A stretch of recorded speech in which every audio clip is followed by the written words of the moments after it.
artículo de la ley del organismo judicial está donde se expresa la interpretación de la ley.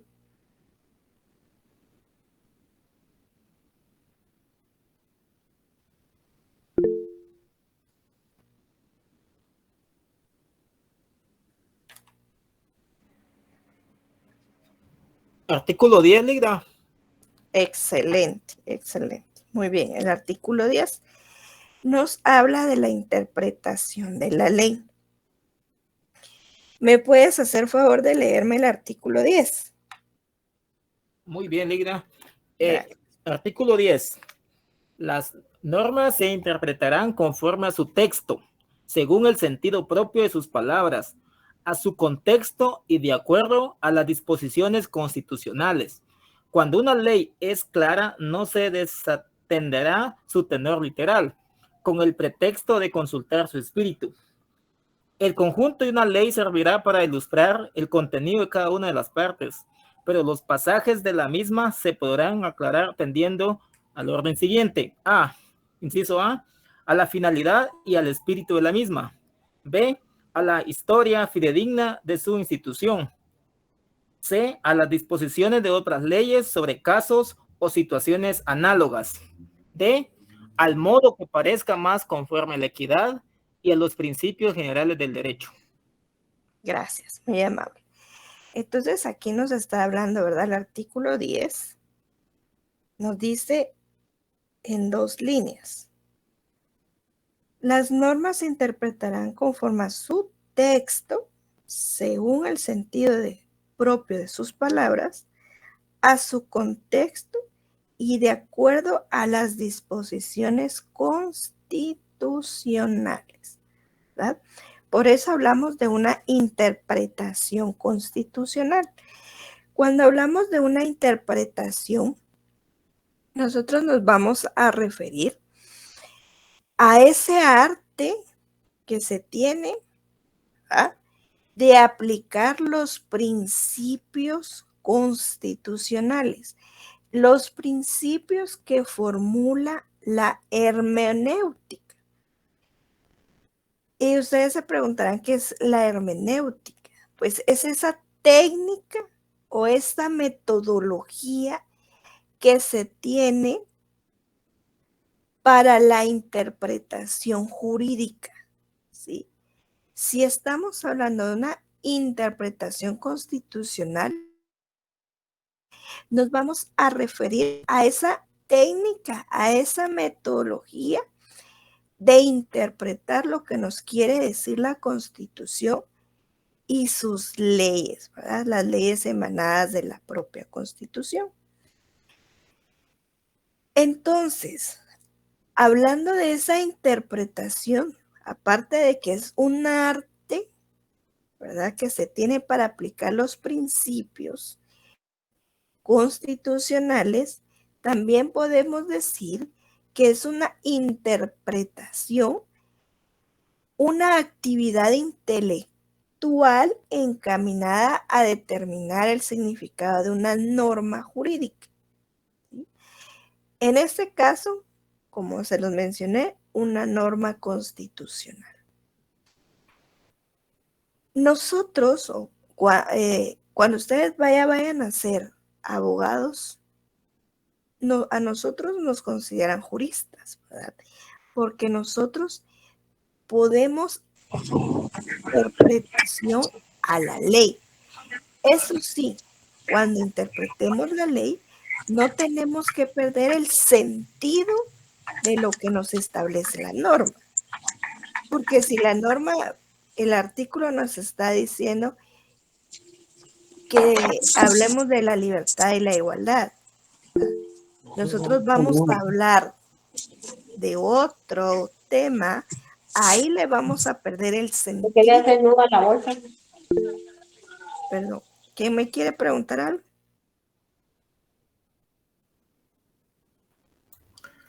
¿Qué tal, licenciada? Buenas noches. Solo será que puede repetir, es que no se le escuchó por la bulla, perdone.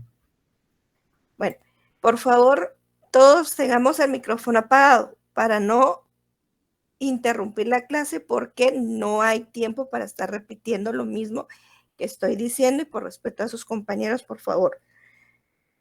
Les estaba diciendo y estábamos hablando de esta interpretación constitucional, cuando yo les dije que una interpretación es ese arte que se tiene para aplicar los principios constitucionales a esos principios que van a formular la hermenéutica.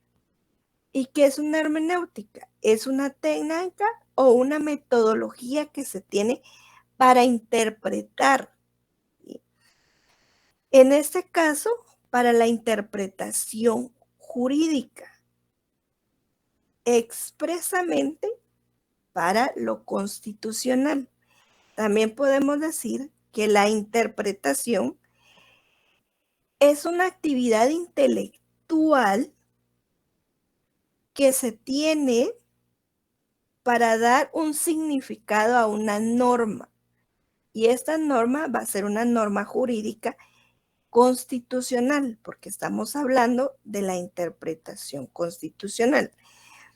Les mencioné también que como nosotros, digamos de mi parte que yo ya soy abogada y ustedes cuando vayan a hacerlo, se nos van a considerar como juristas, porque tenemos esa capacidad, tenemos ese arte de poder interpretar normas, de poder interpretar la ley, como nos lo establece el artículo 10 de la ley del organismo judicial. Eso sí, cuando interpretemos una norma no le tenemos que cambiar el sentido, no le tenemos que cambiar el espíritu, ¿verdad? Sino una interpretación es venir y decir lo que nosotros pensamos que significa tal artículo.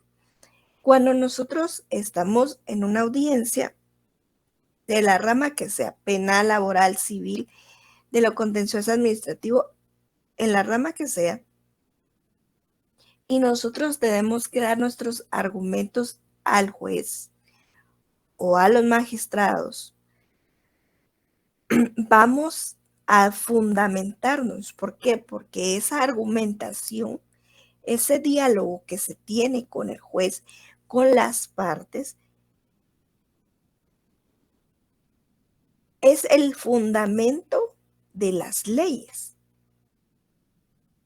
¿Qué es lo que dice la Constitución? ¿Qué es lo que dice si es penal? ¿Qué es lo que dice el Código Penal? ¿Qué es lo que dice el Código Procesal Civil? El Código Procesal Penal, lo que establecen algunos tratados internacionales. Si por ejemplo, si es por los, en materia electoral, podemos tratar también sobre la ley electoral de partidos políticos. Si es por alguna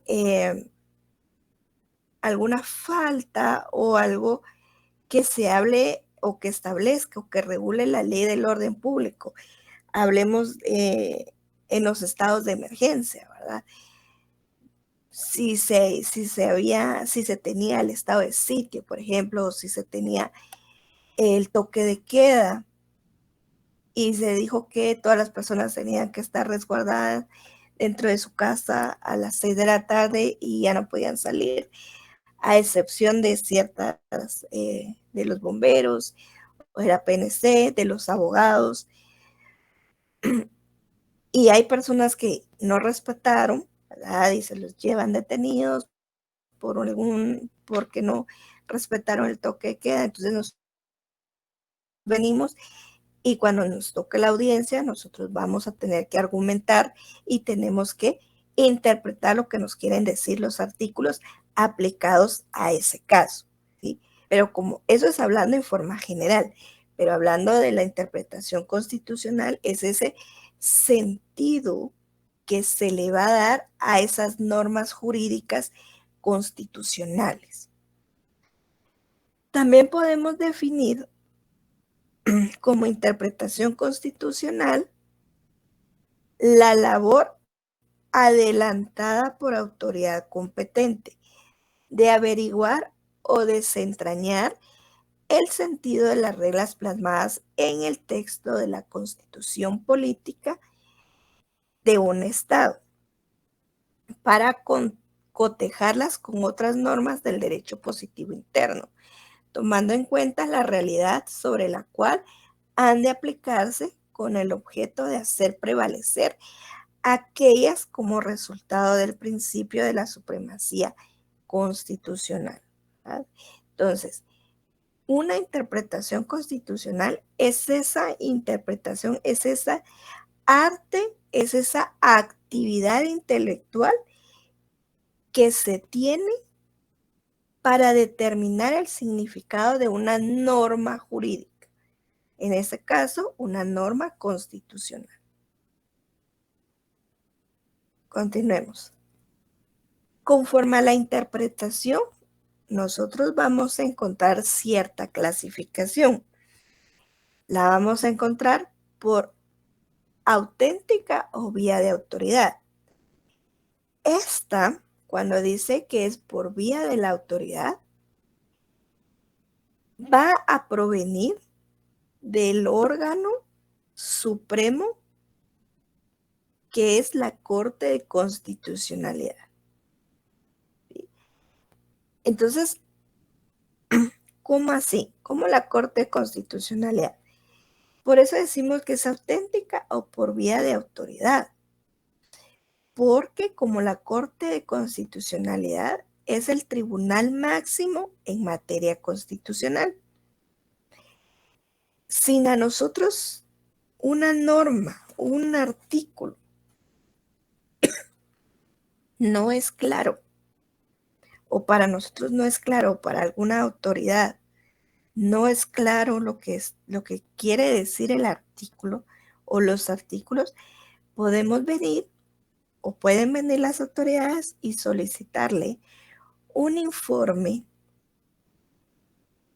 o un dictamen facultativo a la Corte de Constitucionalidad para que ellos nos indiquen qué es lo que quiere decir ese artículo, ¿verdad?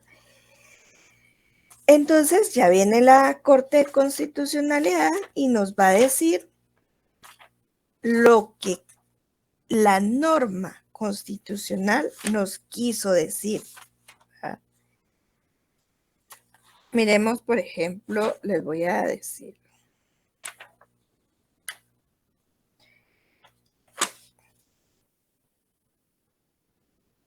Por ejemplo, el artículo 268 de la Constitución nos habla sobre la función esencial de la Corte de Constitucionalidad. Y aquí nos dice, la Corte de Constitucionalidad es un tribunal permanente de jurisdicción privativa, cuya función esencial es la defensa del orden constitucional. Actúa como tribunal colegiado con independencia de los demás organismos del Estado y ejerce funciones específicas que le asigna la Constitución y la ley de la materia. La independencia económica de la Corte de Constitucionalidad será garantizada por un porcentaje de los ingresos que le correspondan al organismo judicial. ¿Miren? Entonces acá nos habla en el primer párrafo del artículo 268, cuya función esencial es la defensa del orden constitucional. ¿Miren? Entonces acá nos habla y nos dice que entonces la autoridad máxima en materia constitucional es la Corte de Constitucionalidad. Miremos el artículo 272 también en nuestra Constitución. Miremos la literal E, donde dice funciones de la Corte de Constitucionalidad, literal E. Emitir opinión sobre la constitucionalidad de los tratados, convenios y proyectos de ley a solicitud de cualquiera de los organismos del Estado. También nos dice la H, emitir opinión sobre la inconstitucionalidad de las leyes vetadas por el Ejecutivo alegando inconstitucionalidad. Miren, y la I nos dice actuar opinar, dictaminar o conocer aquellos asuntos de su competencia establecidos en la Constitución política. Por eso es que decimos que hay una interpretación auténtica o por vía de autoridad. Y esta le compete únicamente a la Corte de Constitucionalidad. También encontramos una interpretación constitucional judicial. Esta es la que van a realizar los jueces o los magistrados dentro de sus funciones, ¿verdad? Porque también cuando los jueces o magistrados emiten sus resoluciones, emiten sus sentencias, ahí tienen que dar también fundamentos legales en cuál se fundó su sentencia, su resolución. También encontramos la doctrinaria o la científica. Es la que realizan los juristas. Todas revisten de importancia, pero en principio solo las dos primeras son vinculantes. La tercera será en la medida que sea recogida dentro de las dos primeras. O sea, los juristas, la interpretación que nosotros le damos a la ley. Pero las que son vinculantes van a ser la Corte de Constitucionalidad y la que emitan los jueces y magistrados.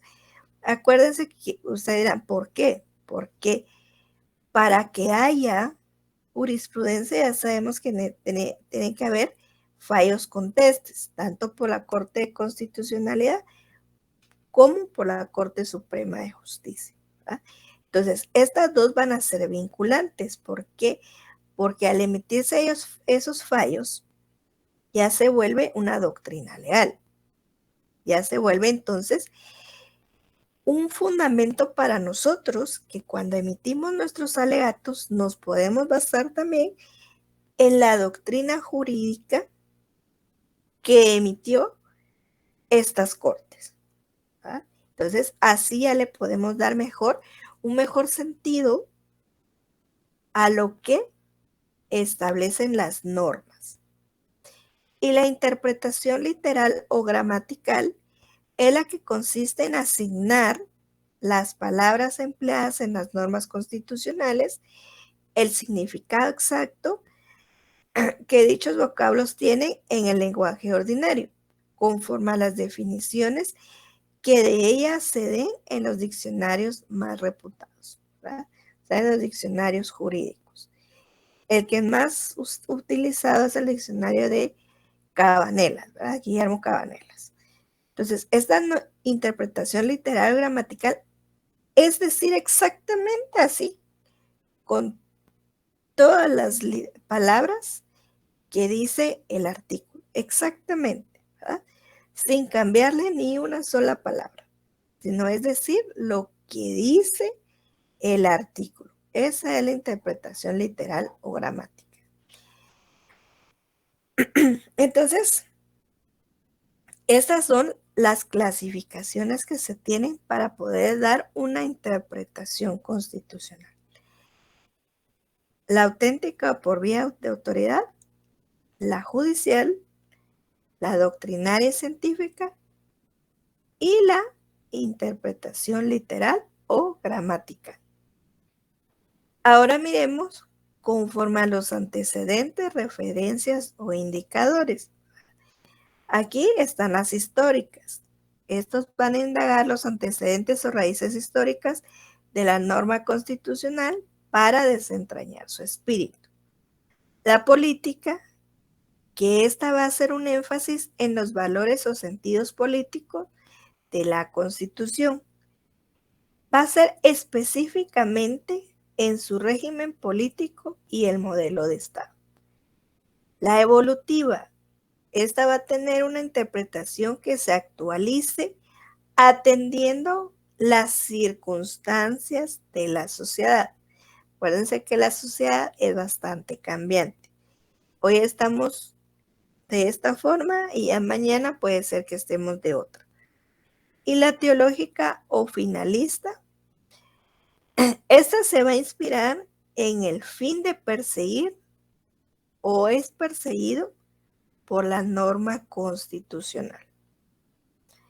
Entonces, esta interpretación constitucional se va a dar también de estas 4 formas, pero las que nosotros ponemos en práctica son las 4 clasificaciones que vimos anteriormente.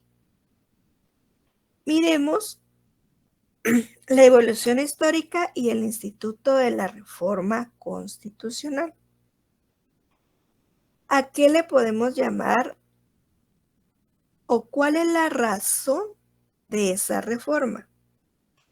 A estas reformas constitucionales también le podemos nombrar enmiendas constitucionales.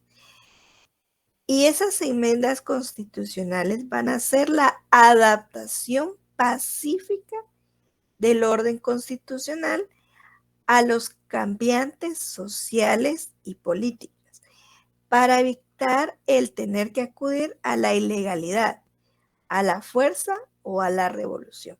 Es decir, cuando hablamos de esa reforma constitucional o enmiendas constitucionales, son todos aquellos cambios que se le van a dar a la Constitución dependiendo la evolución social y política del país o del Estado. Como les digo, ya para esta época ya deberíamos haber tenido reformas o enmiendas a la Constitución, porque de verdad ya es necesario hacerse reformas a nuestra Constitución.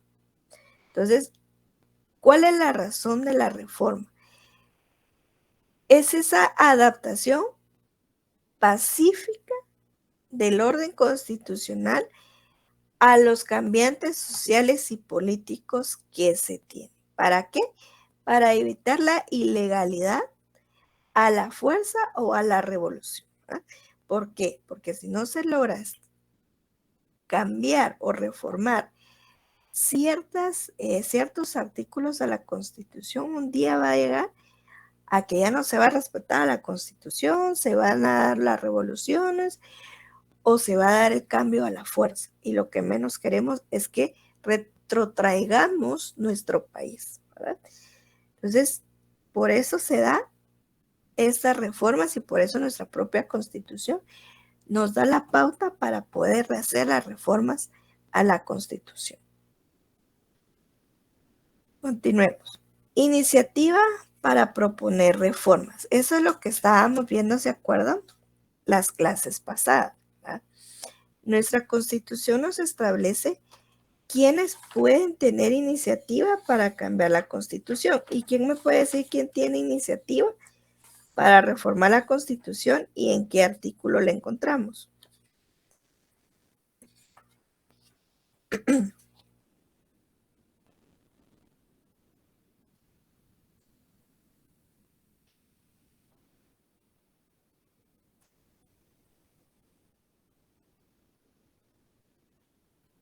Buenas noches, licenciada. En la Constitución, la iniciativa de ley en el artículo 174 y tiene el Congreso de la República. Gracias. Sí, pero ahorita estamos hablando de la iniciativa para artículo 277, Liga, 277. Así es, excelente. En el artículo 277.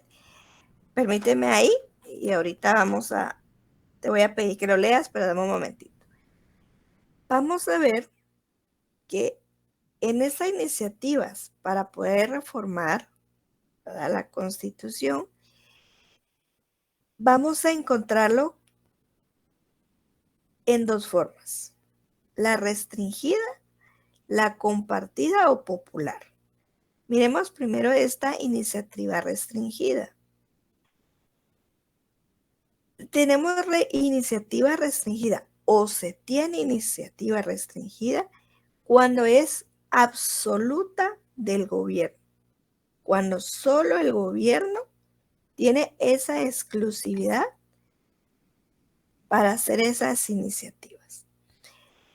Esto ocurre en las constituciones inspiradas en la idea de fortalecer, ante todo, al organismo ejecutivo, constitucionales, estas de corte autoritario.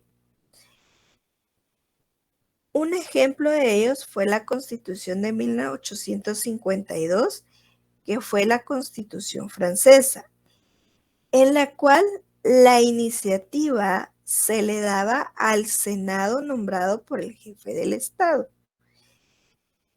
También podemos hablar de esa iniciativa restringida, aunque más democrática, en los casos en que se le da exclusivamente al Parlamento democrático, porque al fin de cuentas, el Parlamento es el órgano de representación popular. O sea, nosotros no tenemos esa iniciativa restringida, porque nuestra propia Constitución, en el artículo 277, le da potestad también, aparte del organismo ejecutivo, a otras entidades para que puedan proponer estas reformas, ¿verdad? Miremos la iniciativa compartida. Esta es cuando esa iniciativa se comparte con el gobierno y el parlamento, como se da en los sistemas de gobierno presencial, en los cuales se busca un equilibrio entre las ramas del poder. En este caso es más democrático que el anterior, por cuanto los dos órganos actúan como representantes del pueblo elegidos por él. En la restringida solo decíamos que el Estado, el Ejecutivo, era el único que podía tener la iniciativa. Ya en esta compartida, ya podemos decir que lo compartía entre el Congreso y el Ejecutivo. Ya aquí, ya por lo menos, ya estaba que alguno de los dos podía tener esa iniciativa para la reforma. Y miremos la iniciativa popular, cuando se le da al pueblo también la iniciativa, que puede operar mediante ciertos procedimientos, no exentos de complejidad. Entre los procedimientos figuran, o sea, ya en esta iniciativa popular ya se le da participación al pueblo. Entonces, si nosotros nos vamos a nuestro artículo 277, podemos ver que tenemos al presidente en consejos de ministros, tenemos al Congreso de la República y también tenemos al pueblo. ¿Ah? Dentro de esta iniciativa popular encontramos ciertos procedimientos. Uno de ellos nos dice el que de un cierto número mínimo de ciudadanos generalmente considerables presente, respaldado en firmas auténticas, temas generales o proyectos concretos de reforma a la consideración del Parlamento o de un órgano especial. Los proyectos elaborados por el Parlamento o un órgano especial sean sometidos a procedimientos de la consulta popular para que así obtengan o no la ratificación del pueblo. Y sé que corporaciones populares de carácter seccional o local se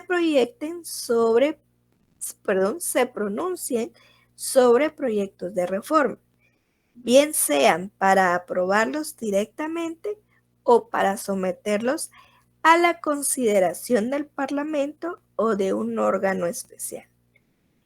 Con este último procedimiento, o sea, el C, en los Estados Unidos, donde sí las legislaturas de los 2/3 de los estados federales los solicitan, se reúne una convención para estudiar las enmiendas de la Constitución.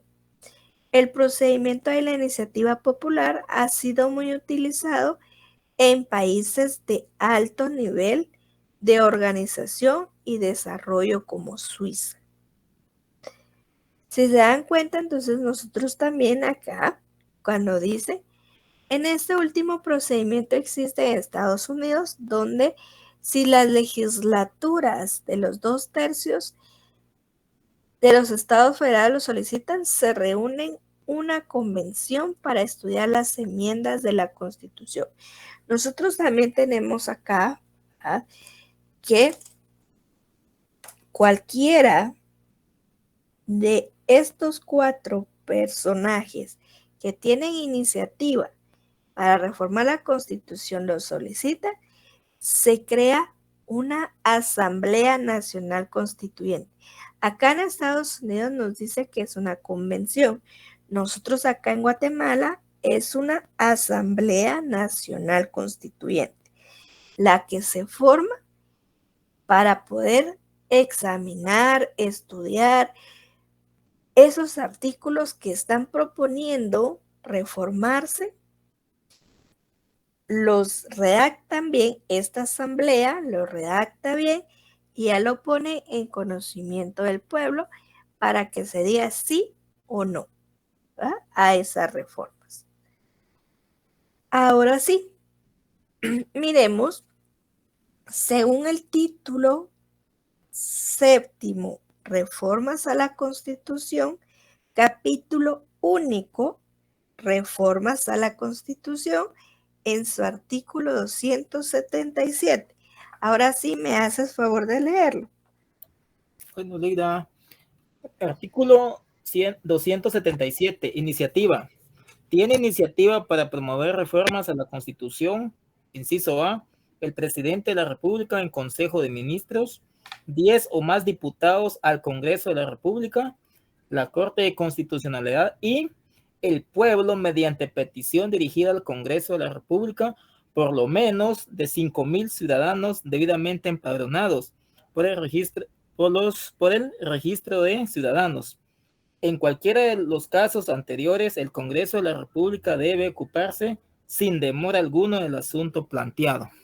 Excelente, muchas gracias. Entonces, primero miramos que el artículo 277 nos señala los 4 personajes que pueden o que tienen iniciativa para reformar la Constitución. Esto que no se les olvide, por favor, y que no lo confundamos con el artículo que nos habla sobre la interpretación de la Constitución. Por favor, no lo podemos confundir.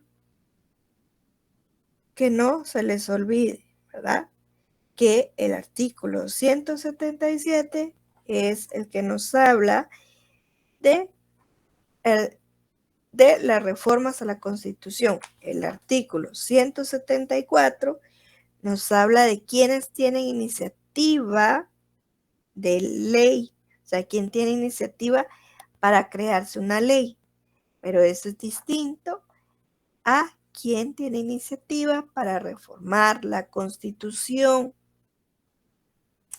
Y ojo, esto es muy importante porque cuando ustedes examinen de sus privados, esta es una pregunta clave que les van a preguntar en Derecho Administrativo. Y no se les puede olvidar. Entonces, dijimos, el presidente de la República en Consejo de Ministros, 10 o más diputados al Congreso de la República, la Corte de Constitucionalidad y nosotros como pueblo, ¿sí?, mediante una petición dirigida al Congreso de la República, pero también tenemos una condicionante. La literal D del artículo 277 nos da una condicionante para que nosotros como pueblo dirijamos esa petición al Congreso de la República. ¿Y cuál es? Que tenemos que tener por no menos, dice, por no menos de 5,000 ciudadanos, y esos 5,000 ciudadanos sí o sí tienen que estar empadronados por el registro de ciudadanos. Y este registro de ciudadanos, ¿a qué entidad del Estado pertenece? Tribunal Supremo Electoral. Excelente, muy bien, al Tribunal Electoral, ¿verdad? Tribunal Supremo Electoral. Entonces, estos 4 personajes, 4 instituciones pueden solicitar esa iniciativa de ley. Nosotros como pueblo lo podemos solicitar a través de una petición dirigida al Congreso de la República, pero firmados por 5,000 a más ciudadanos, pero no pueden ser 4,999 ciudadanos porque la solicitud nos la van a rechazar, porque la propia Constitución, la literal D del artículo 177, nos menciona que tiene que ser por no menos de 5,000 ciudadanos. Cuando el Congreso de la República tenga estas solicitudes para cambiar o para reformar la Constitución, sin más demoras, sin poner, como se le llama coloquialmente, trabas, tiene que dar el diligenciamiento pronto a esa solicitud. Nuestro sistema jurídico guatemalteco es bastante amplio, ¿verdad? ¿En cuánto es bastante amplio? En la legitimación activa para solicitar estas reformas constitucionales. Si ustedes se dan cuenta, nuestro sistema para esta iniciativa, para estas reformas constitucionales, es amplia, porque no solo se la delegó al Ejecutivo, no solo se la delegó al Legislativo, sino que también podríamos decir que también al Judicial, pero no a la Corte de Suprema Justicia, sino a la Corte de Constitucionalidad, por ser el Tribunal Supremo en materia constitucional. Y máximo que también nos la dio a nosotros. O sea, nosotros también podemos tener y tenemos eso en nuestras manos de poder hacer esta petición, de poder cambiar la Constitución, ¿verdad?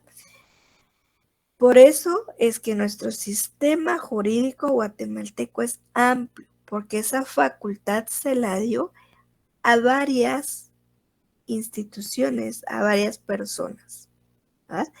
Si ustedes también se dan cuenta, con este sistema jurídico guatemalteco, también cuando hablamos de la iniciativa de ley que está en el artículo 174, también miramos que no solo le dio la iniciativa al presidente o al Congreso, sino también se la dio ahí sí se la dio a la Corte Suprema de Justicia, se la dio a la Universidad de San Carlos de Guatemala y también se la dio al Tribunal Supremo Electoral, ¿verdad?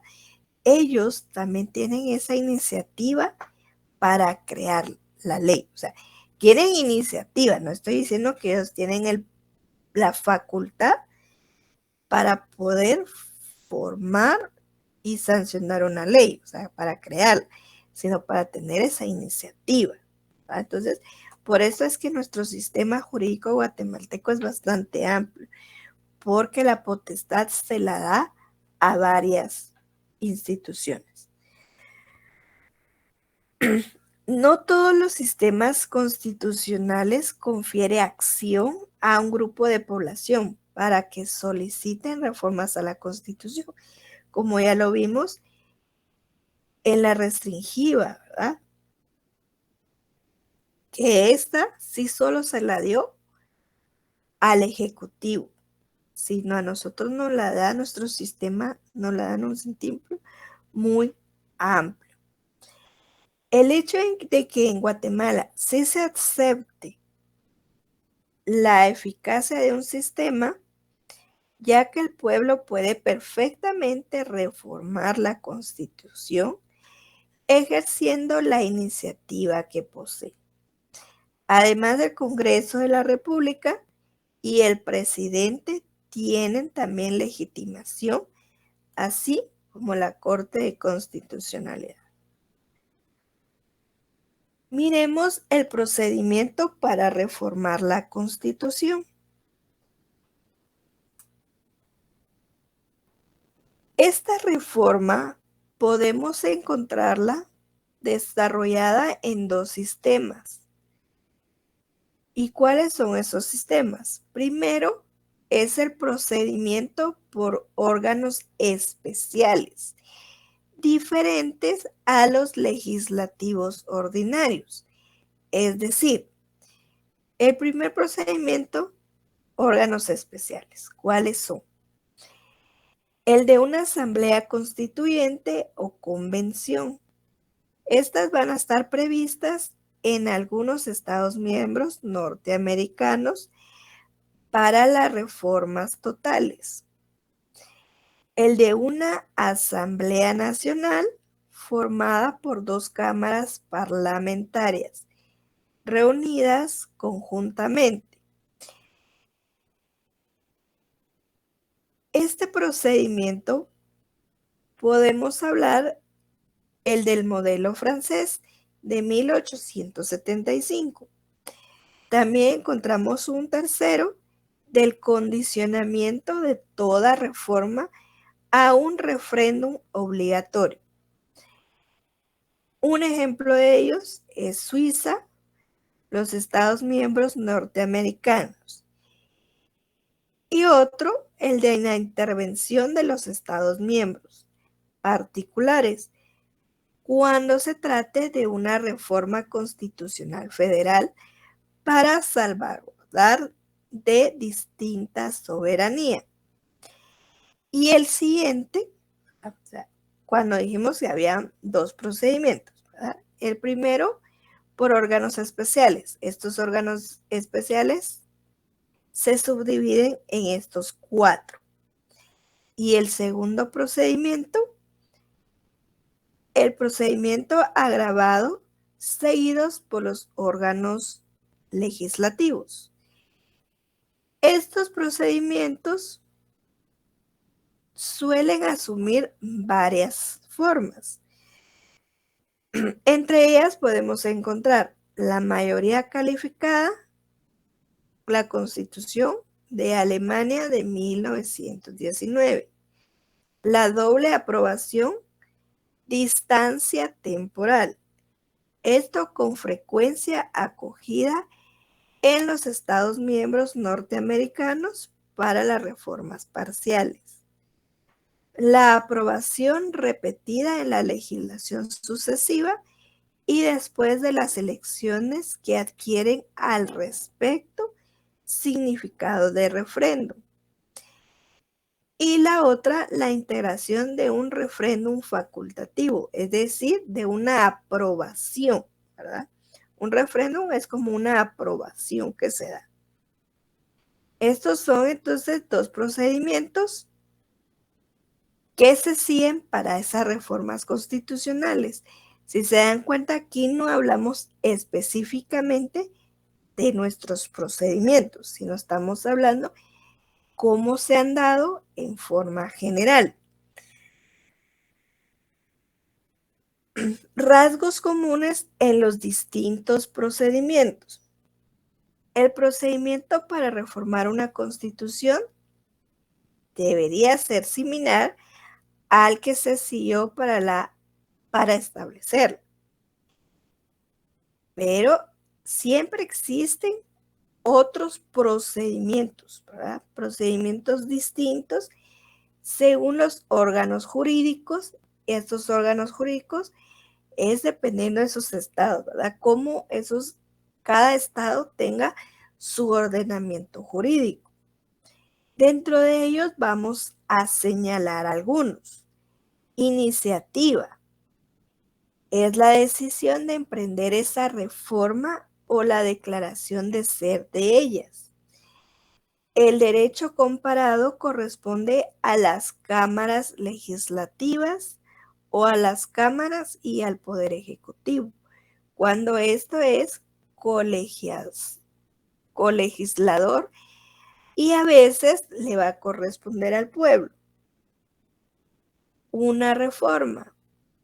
Esta etapa va a comprender la redacción, la discusión en su caso y la aprobación provisional o definitivos de los nuevos textos.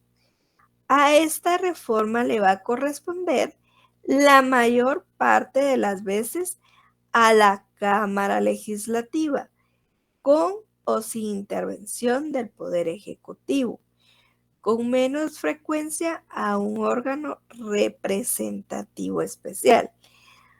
Cuando hablamos de un órgano representativo especial, podríamos hablar de las asambleas constituyentes o las convenciones como lo tiene Estados Unidos. Y en muy pocas ocasiones al pueblo. La ratificación generalmente se le atribuye al pueblo, que debe manifestarse por medio de referéndum, ¿verdad? Es esa aceptación, es el decir sí o no. En los estados federales corresponde a los estados particulares provinciales, o cantones, o a través de las legislaturas de convenciones o de referéndum. La técnica de la reforma constitucional y el referéndum constitucional. No se desesperen porque también vamos a ver cómo es el proceso acá de nuestro sistema jurídico guatemalteco sobre estas reformas a la Constitución, ¿sí? Pero ahorita lo estamos viendo en forma general. La técnica de la reforma constitucional y el referéndum constitucional. ¿Cuándo hablamos de un referéndum constitucional? Es ese sistema en el cual se van a aplicar los principios de la democracia directa. Al pueblo, ¿verdad? O sea, a nosotros se nos va a poner en conocimiento esos cambios, esos artículos que se quieren reformar, ¿sí? A una nueva constitución, llamémosla así, para que nosotros entonces, por medio de nuestro voto, digamos sí o no, ¿verdad? O sea, a ese sufragio universal que nuestra propia Constitución nos faculta, ¿verdad? El decir sí o decir no a esas reformas. Ya no es una asamblea, sino el pueblo mismo es quien directamente dice sí o no al cambio de la Constitución.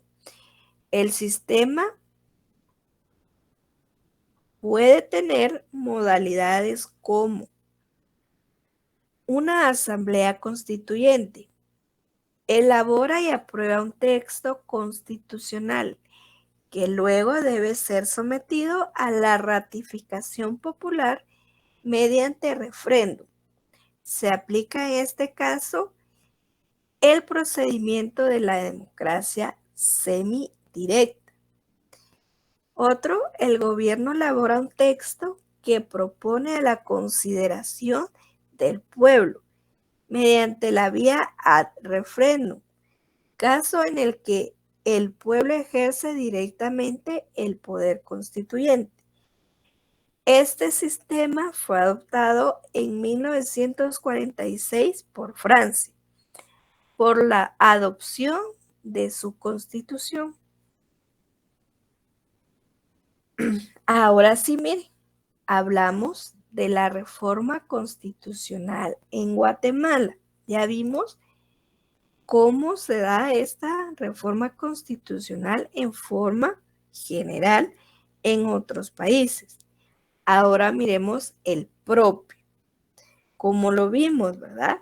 Está regulado en el título séptimo Es un capítulo único y va a estar regulado del artículo 177 al 281. Miremos ese procedimiento. Primero miramos el artículo 277 que tiene iniciativa. Bueno, ya sea el presidente en Consejo de Ministros, ya sea el Congreso de la República por 10 o más diputados, ya sea la Corte de Constitucionalidad o nosotros como pueblo, el tener esa iniciativa para cambiar la Constitución. Necesitamos primero hacerlo por una Asamblea Nacional Constituyente, esa reforma. ¿Y dónde la tenemos regulado? En el artículo 178 del capítulo único, ¿verdad? Y nos dice, para reformar este o cualquier artículo de los contenidos en el capítulo 1 del título 2 de esta Constitución. ¿Y qué contiene el capítulo único, título 2? ¿Quién me puede decir? ¿Qué contiene el capítulo 1? Perdón, el capítulo 1 del título 2.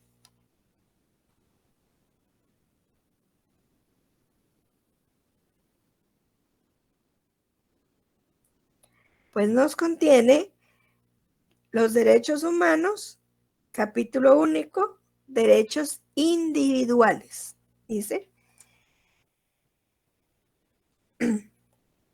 para reformar este o cualquier artículo de los contenidos, o sea, para cambiar el artículo 178 o cualquiera de los artículos contenidos en el capítulo 1, título 2, y que nos habla de los derechos humanos, derechos individuales, dice, es indispensable que el Congreso de la República, con el voto afirmativo de las 2/3 partes de los miembros que lo integran, convoque a una Asamblea Nacional Constituyente. En el decreto de convocatoria señalará el artículo o los artículos que haya de revisarse. Dice, en el decreto de convocatoria señalará el artículo o los artículos que haya de revisarse y se comunicará al Tribunal Supremo Electoral para que fije la fecha en que se llevará a cabo las elecciones dentro del plazo máximo de 120 días, procediéndose en lo demás conforme a la ley electoral y de partidos políticos. O sea, lo primero que tenemos que ver es que si va a ser reformada por una Asamblea Nacional Constituyente, esta puede ser, los va a reformar, ya sea el artículo 278 o los artículos que establece el título 2, capítulo 1, que son los derechos individuales. Necesitamos y es indispensable, dice el artículo 178, que con el voto afirmativo de las 2/3 partes de los miembros que lo integran, o sea, que integran el Congreso, convoque a una Asamblea Nacional Constituyente. Bueno, por la hora lo vamos a dejar aquí. Continuamos el próximo día viendo cómo se da estas reformas a la Constitución. Necesito también, por favor, que tengan para el próximo día de clases la Ley del Orden Público. Por favor, que lo tengan a la mano juntamente con la Constitución, la ley del organismo ejecutivo, legislativo y judicial. Por favor. Bueno, Gracias, licenciada. Feliz noche. Feliz noche, licenciada. Gracias. Feliz noche, licenciada, gracias.